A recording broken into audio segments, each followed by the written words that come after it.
I never stay in one country for too long. It gets boring.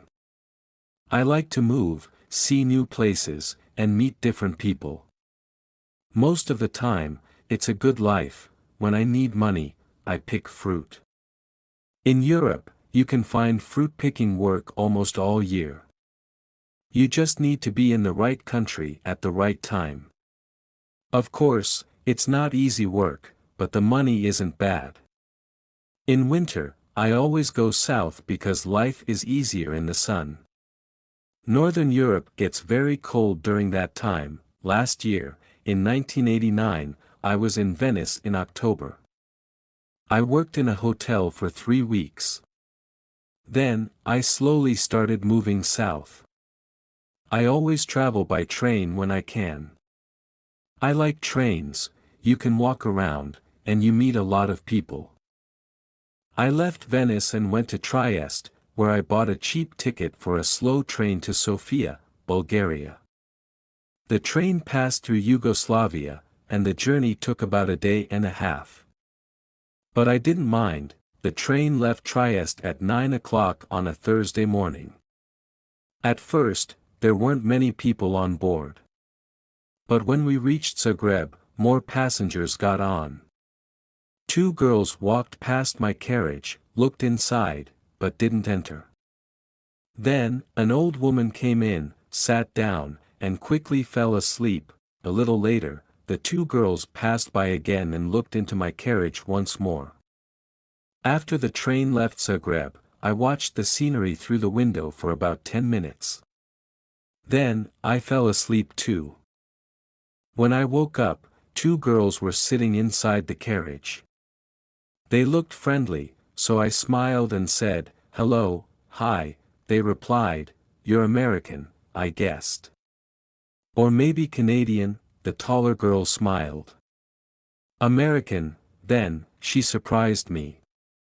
"You're 23. Your name is Tom Walsh. You have blue eyes, and your mom lives in 𝘚𝘌𝘍𝘢, UK. Right?" I stared at her in shock. "How do you know that?" The second girl laughed. "She looked at your passport. It's in your coat pocket." I glanced at my coat, which was on the seat next to me. Quickly, I took my passport out of my pocket and put it in my bag. "Who are you?" I asked. They introduced themselves as Melanie and Carol from Los Angeles, USA. They told me they loved traveling in Europe. They had been to many places: Britain, Denmark, Germany, France, Spain, Italy, and Bulgaria.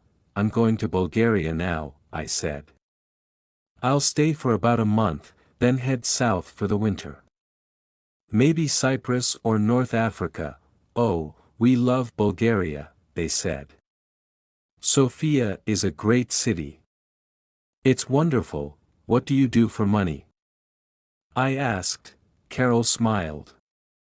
"Well, you know, sometimes we find little jobs here and there. What about you?" Melanie asked. "Come on, Tom Walsh with the blue eyes and the mom in 𝘚𝘌𝘍𝘢. What are you doing with your life?" So, I told them. They were nice girls, older than me, maybe 27 or 28, but I liked them. We talked and laughed for hours. I told them stories about my life. Some were true, some weren't, but the girls didn't seem to care. They just laughed and said I was a great guy. I asked them about Bulgaria because I didn't know much about the country. They said they knew Sofia well. "Hey, Carol," Melanie said, "we're staying in Bela Palanka for a day or 2, but let's go over to Sofia this weekend and meet Tom there." "Yeah. We can meet him on Saturday night at the Hotel Marera," Carol added. "It's a good hotel," she told me. "Cheap but nice. What do you think, Tom?" "Great," I said. "Let's do that." The train was very slow. We reached Belgrade at 6 o'clock in the evening, and a lot of people got off. Now, it was just me and the girls in the carriage. After a while, the train guard came, checked our tickets, and left. Carol turned to Melanie. "Hey, Mel," she said, "why don't you and Tom go to the restaurant?" "I'm not hungry, and I want to sleep for an hour. The food is really expensive on the train," I said. "I need to save my money. I'm planning to get a job in Sofia." "Oh, Tom," Melanie said. "Why didn't you tell us? Look, you're a nice guy, right? And we're okay for money this week. We can buy you a meal, of course," Carol added. "And when we're in Sofia, we'll take you to the best restaurant in town.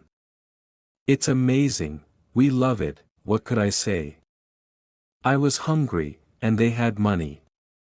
So, Melanie and I went to the restaurant and had a meal.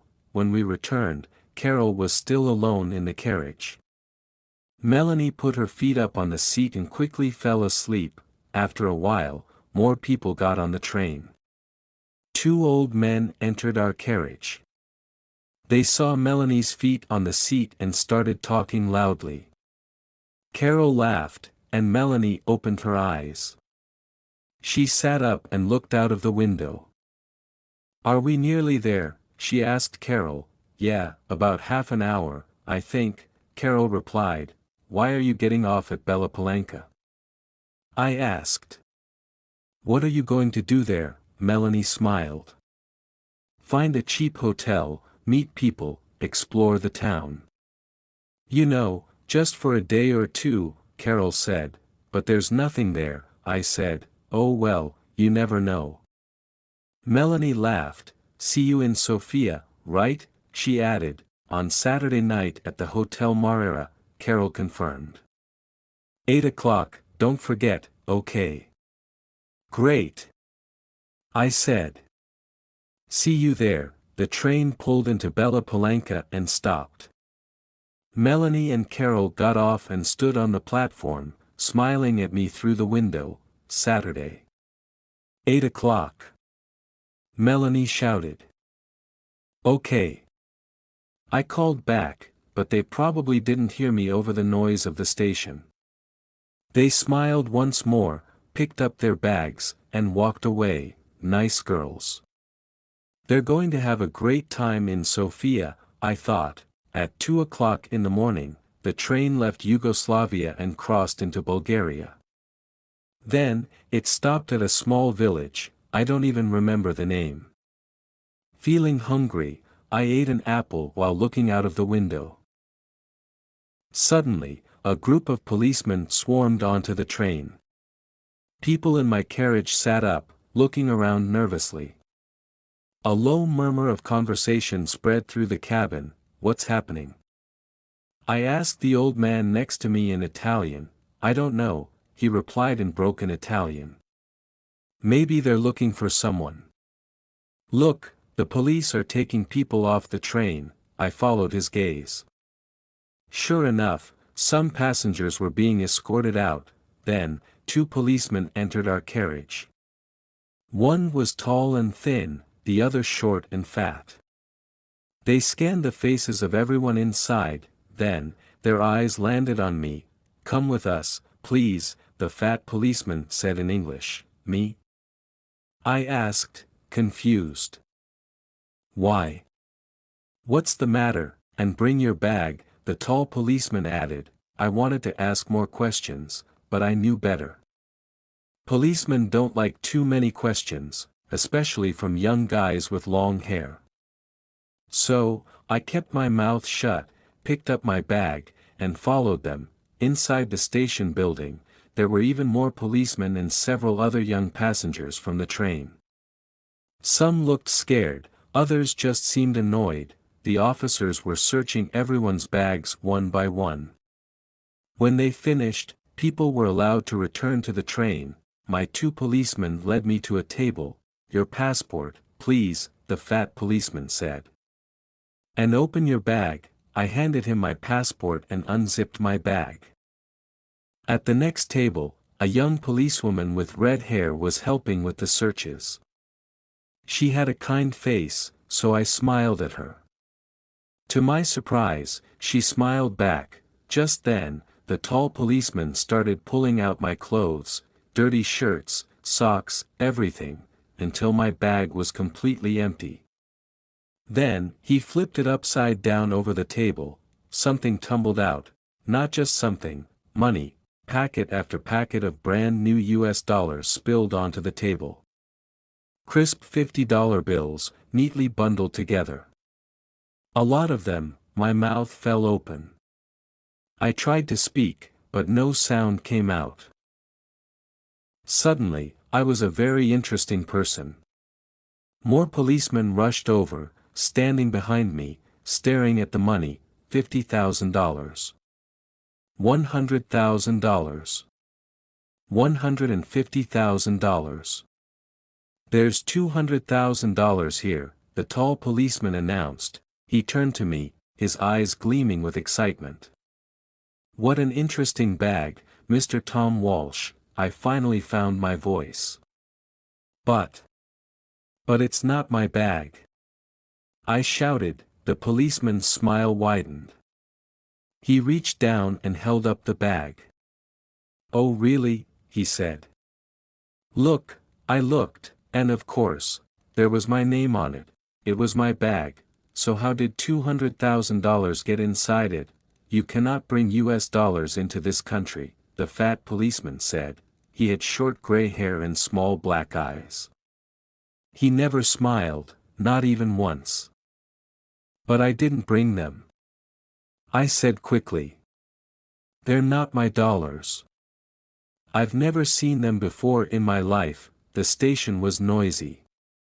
People were talking, shouting, moving around.